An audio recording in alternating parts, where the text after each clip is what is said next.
Hello guys, and yes, welcome to another episode of Gran Turismo 7. Today is the first race of GTEC. We are at Daytona, and this is my quali lap. My fourth one, including the out lap, and my best lap. This could also be used as a lap guide, so I'm going to talk you through it as I go. So coming into this hairpin here, the second hairpin, we're going to brake just as there's a bit of tarmac ends, and you want to go for a wide line in and hit the late apex. A good exit from this turn is so important as it leads onto the back straight. The back straight of which means purely that this is so much a power circuit rather than a handling circuit.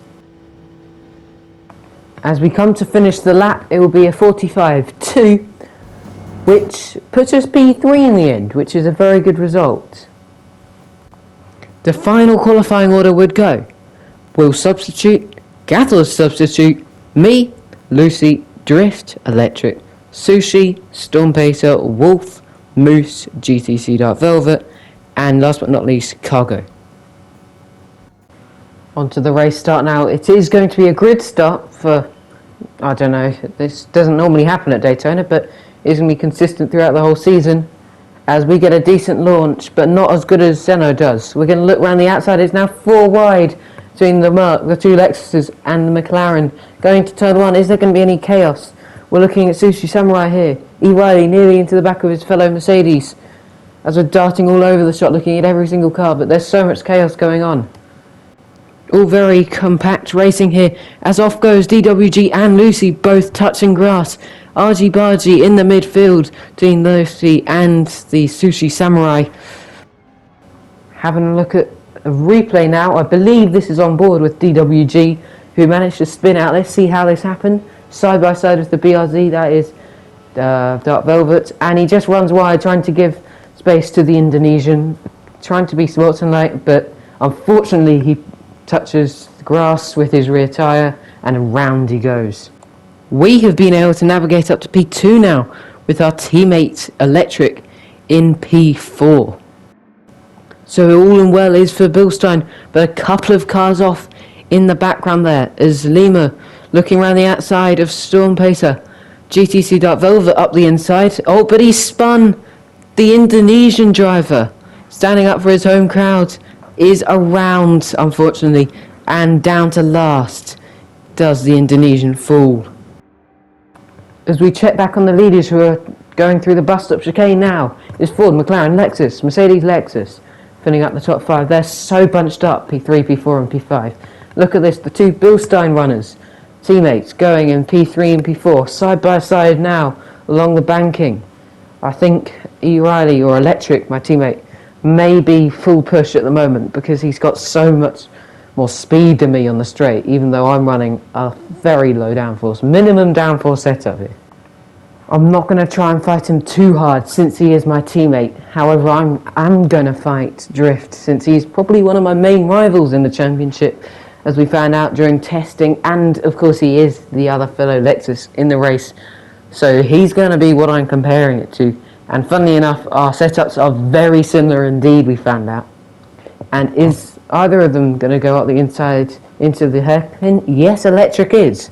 Obviously, I'm trying not to fight him too hard, as I just said, because he is my teammate. I want to help him out. But I do not care about helping Drift out in the slightest, which is why we're still side by side right now. Everybody, or at least most people, are on the racing soft compound. And I think he's got up the inside. No, we are going to be able to keep it around the outside. Somehow we got the traction. The tyres not spinning out quite yet. So we lunge it up the inside. Electric's hopefully putting a bit of a gap. Hopefully breaking slipstream. As Drift is still right up my rear end at the moment. Is he going to be able to look around the outside? I don't think he's fuel saving, or at least as much as me. As we have the reigning world champion, Lucy, closing in on the pair of us now. We're not allowed bump drafting in this league because it is GT3 cars, and they're both going to go by me. This is very close racing, but a bit of contact into the bus stop chicane means Lucy is off the circuit, and we're going to capitalise on that. In hindsight, I probably should have let Lucy take the position, but now we are on board with who is this? This is Wolf, I think. He's going side by side with Moose, and I think he gets a shunt from behind, in the midfield, and off goes Sushi. I heard that he was very angry after the race about that incident, but I just think that that is unlucky. Bit of a ping-pong effect going on there with all the midfield runners. It's hard to avoid that when it is such close racing. It's just impossible, really. As the first lap comes to an end, it is still the Ford, McLaren, Mercedes and Lexus. So the top two have not changed positions at all so far, which is good for them.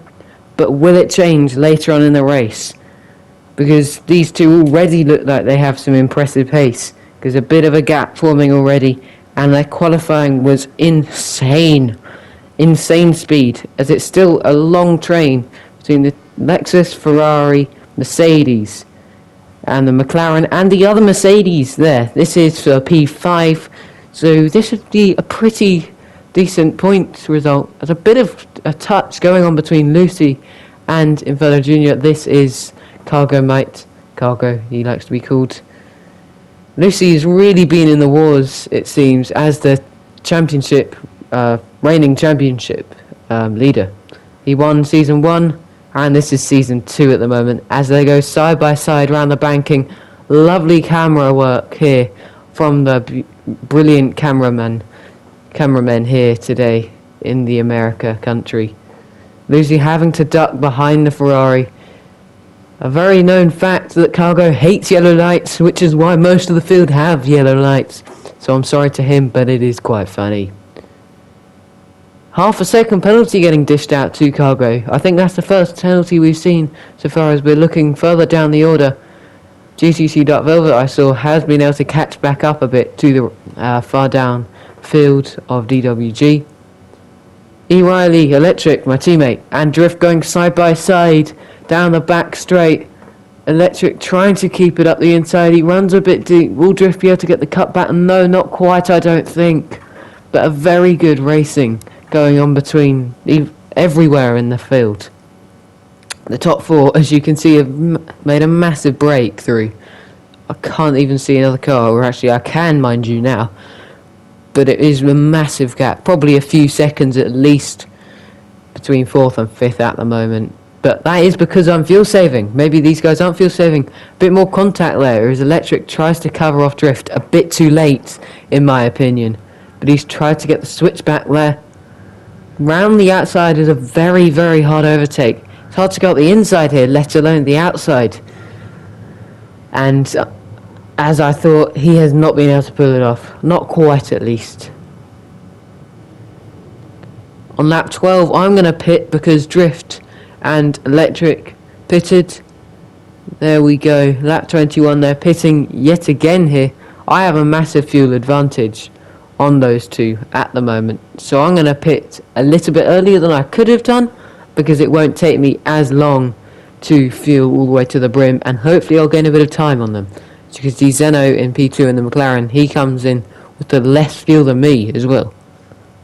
So we're now only 16 minutes of the race remaining, and we're on lap 26 now behind Cargo. He's obviously had a terrible race, a few laps down at this point as we go purple in the first sector, and we're going to try and get up the inside of the back marker here, a bit of a gap, but then it closes at the last second.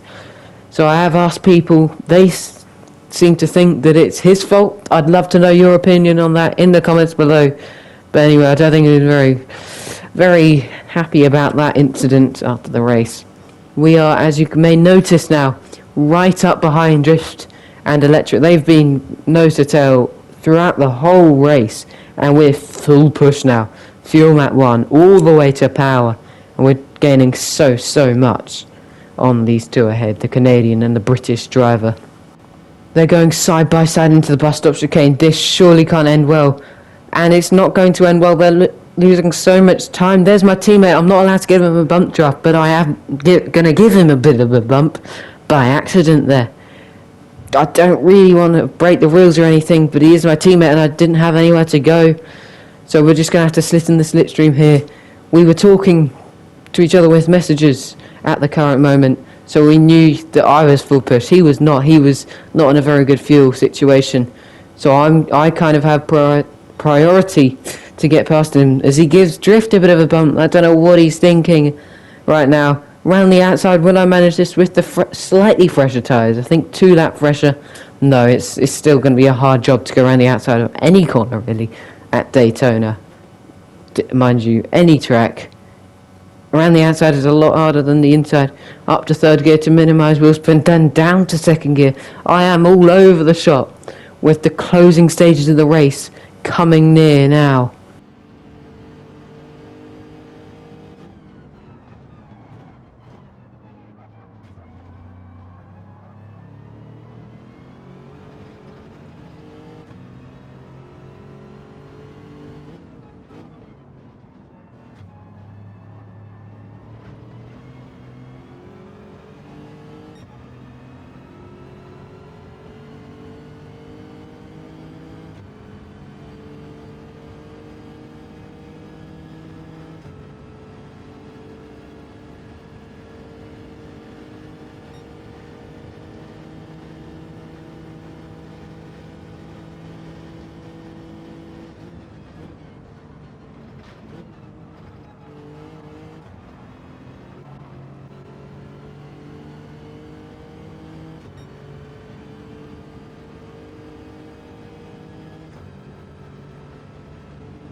The race is now over and we'll have to see who comes third, but it's Zeno with a brilliant drive as he runs out of fuel across the line, taking P1.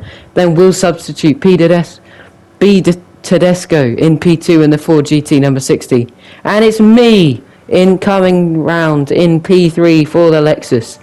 And the final results are Zeno, Tedesco, me, Drift, Electric, Sushi, Storm Pacer, and Lucy. Then it goes Wolf, Moose, GTC Dark Velvet, Lemur, DWG, and Cargo. So all I have to say now is thank you very much for watching. I shall see you guys next time at Deep Forest. Goodbye.